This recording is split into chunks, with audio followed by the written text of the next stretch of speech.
आप जो ये तस्वीर देख रहे हो छोटी सी मासूम बच्चे की, क्या इस बच्ची को आप जानते हो?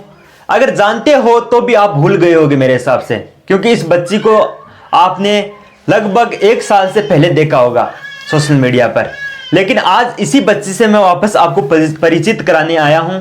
नमस्कार, मैं हूं राहुल मंडल, आप देख रहे हो राजसच। पूरी घटना को मैं बताने से पहले आपको बता दूं कि इस वीडियो को जरूर देखना। क्या पता आपके खून में है वो एक न्याय के लिए एक आवाज दौड़े। तो आज के 410 दिन पहले की बात है, 1 साल 1 महीना 14 दिन पहले की बात है, जब मालवी क्षेत्र उदयपुर में एक बच्ची है, वो स्कूल गई हुई होती है। स्कूल से जब वो वापस आती है घर के लिए तो वो रास्ते में ही गायब हो जाती है। ये घटना है 29 मार्च 2023 की, जब बच्ची लापता हो जाती है। बच्ची की लापता होने के बाद में उसके माता पिता है वो थाने में रिपोर्ट दर्ज करवाते हैं। फिर जांच होती है। उसी दिन जांच के दौरान उसका आरोपी है वो पकड़ा जाता है। आरोपी का नाम है, जो ट्रेंड चल रहा है, कमलेश राजपूत। उसने हैवानियत की इतनी हदें पार की कमलेश ने कि उस बच्ची के साथ में घिनौनी पोर्न वीडियो देख करके बच्ची को बहला फुसला करके अपने घर में बुला लिया। घर में बुला करके उस बच्ची के साथ इतनी गंदी दरिंदगी करी कि मेरे को कहने में भी शर्म आ रही है। उस बच्ची के साथ में बलात्कार किया। इतना मतलब क्रूरता की उस बच्ची की साथ की, उस बच्ची की मौत हो गई। मौत होने के बाद में वो कमलेश है उस बच्ची के धारदार हथियार और पत्थर से उसके 10 टुकड़े कर दिए। सर अलग कर दिया, धड़ अलग कर दिया, हाथ अलग कर दिए, पैर अलग कर दिए।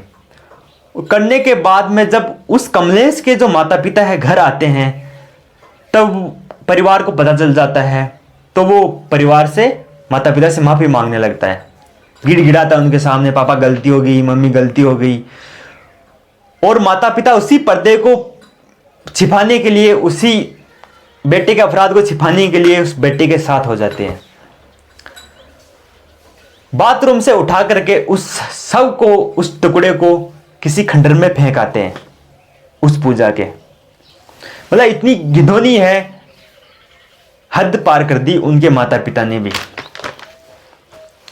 1 अप्रैल को जब शव मिलता है उस बच्ची का, उसी दिन आरोपी को गिरफ्तार किया जाता है पुलिस के द्वारा। पुलिस की जो डॉग की टीम लगती है और जो उनकी डॉग फोर्स होती है, वो सूंघते सूंघते उस टुकड़े, शव के टुकड़ों तक पहुंचती है और शव है वो बरामद कर लिया जाता है। आगे मैं बता दूं, माता पिता ने मिलकर खंडरों में उसे को डाला। फिर फास्ट ट्रैक कोर्ट में मामला चला। आरोपी को हिरासत में लिया गया और उसको रिमांड पे भेज दिया गया। पुलिस ने पूछताछ की। पुलिस ने 22 दिन बाद 306 पेज की चार्जशीट दाखिल की। 48 गवाह उस समय पेश हुए। मतलब उस बच्ची को न्याय दिलाने के लिए 48 गवाह थे। और उस बच्ची के परिवार की और समाज की जो मांग थी कि उस कमलेश राजपूत को फांसी की सजा हो, क्योंकि फांसी की सजा होने का अपराध ही किया था उसने, क्योंकि इस बच्ची के साथ में इतनी घिनौनी जो एक दरिंदगी की थी उस कमलेश ने। उस वक्त थी गहलोत सरकार। उस वक्त भी काफी आंदोलन चला उस बच्ची के लिए, न्याय के लिए गुहार लगाई गई। भाजपा और अन्य जो पार्टियां हैं वो कांग्रेस को घेरा कि उस बच्ची को न्याय दे, उस बच्ची को न्याय दे।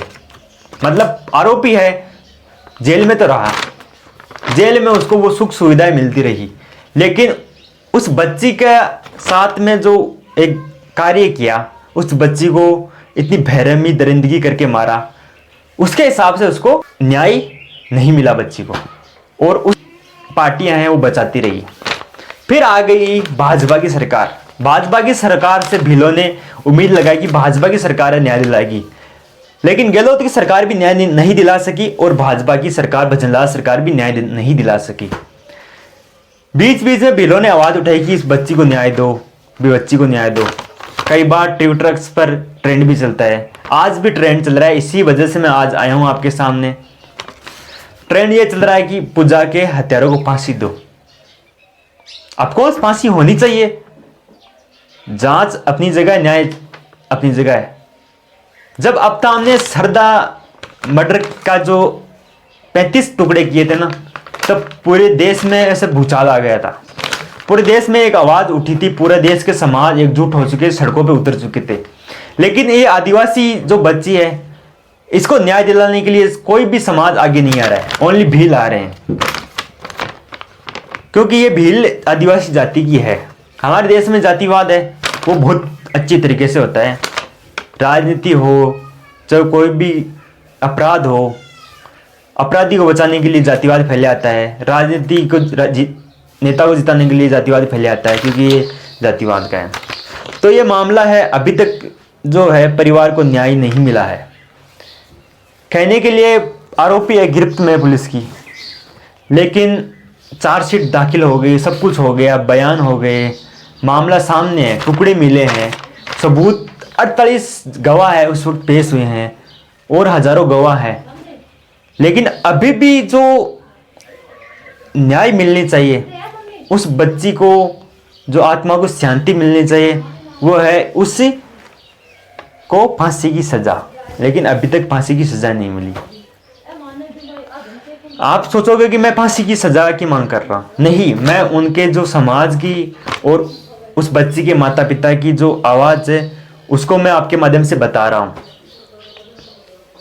मैं इतना कोई कानून का जानकार भी नहीं हूं कि किस धारा में वो फांसी होती है, क्या होता है।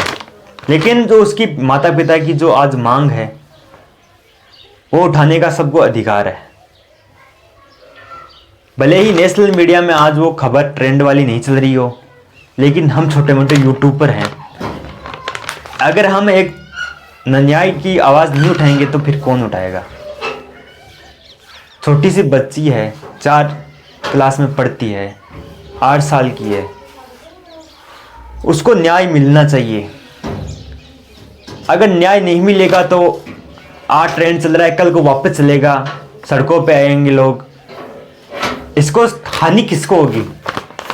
इस समाज को गलत मैसेज आ रहा है कि आज उस बच्ची को न्याय नहीं मिल रहा है, कल को कोई और मामला आ जाएगा, फिर से कोई कमलेश राजपूत आएगा, फिर से कोई घिनौना अपराध करेगा और बच्ची के साथ कोई घिनौना कार्य करेगा। इसी के डर से अगर इसी को बैठना है, इसी अपराध को आगे नहीं बढ़ने देता है, तो ऐसे अपराध करने वालों को कड़ी सजा होनी चाहिए। तभी देश में एक जो ऐसे अपराधों पर लगाम लगेगी और ऐसे अपराध रुकेंगे। नहीं ऐसी ही निर्भया, ऐसी ही श्रद्धा, मतलब बहुत सारी है जो उन्नाव, ऐसे ही कार्य होते रहेंगे देश में, ऐसे ही अपराध बढ़ते रहेंगे। तब तक कोई एक्शन तुरंत नहीं होगा। कई के 30-30 साल तक न्याय के लिए, हमारे जो न्याय के लिए कोर्ट में केस पड़े रहते हैं, पेंडिंग में सुनवाई होती है, बेल हो जाती है, लेकिन कोई वो एक न्याय होता है ना, उस माता पिता से पूछो जिन पे आज बीत रही है। आप खबर देख लोगे, ट्रेंड देख लोगे, आप देख करके चले जाओगे, लेकिन उस माता पिता से पूछो जो एक एक सेकंड, एक एक मिनट में उनका क्या हाल हो रहा होगा। बच्ची तो गई, उसको नहीं लेकर आ सकते वो, पर बच्ची को मारने वाला, बच्ची के साथ घिनौना अपराध करने वाला वो जिंदा है, तो उस माता पिता पे क्या गुजर रही होगी। ये खबर थी, इससे मैंने आपको रूबरू करवाया। जो भी है जांच पुलिस और जो कोर्ट में चल रहा है मामला, उम्मीद है कि जो उनके परिवार, आदिवासी समाज के पक्ष में ये फैसला आए और उस बच्ची को जो परिवार वाले न्याय की मांग करे वो न्याय मिले। वीडियो को ज़्यादा से ज़्यादा शेयर जरूर करना ताकि हर इंसान तक ये वीडियो पहुंचे और जो एक न्याय की जो ज्वाला है वो तेज हो। नमस्कार।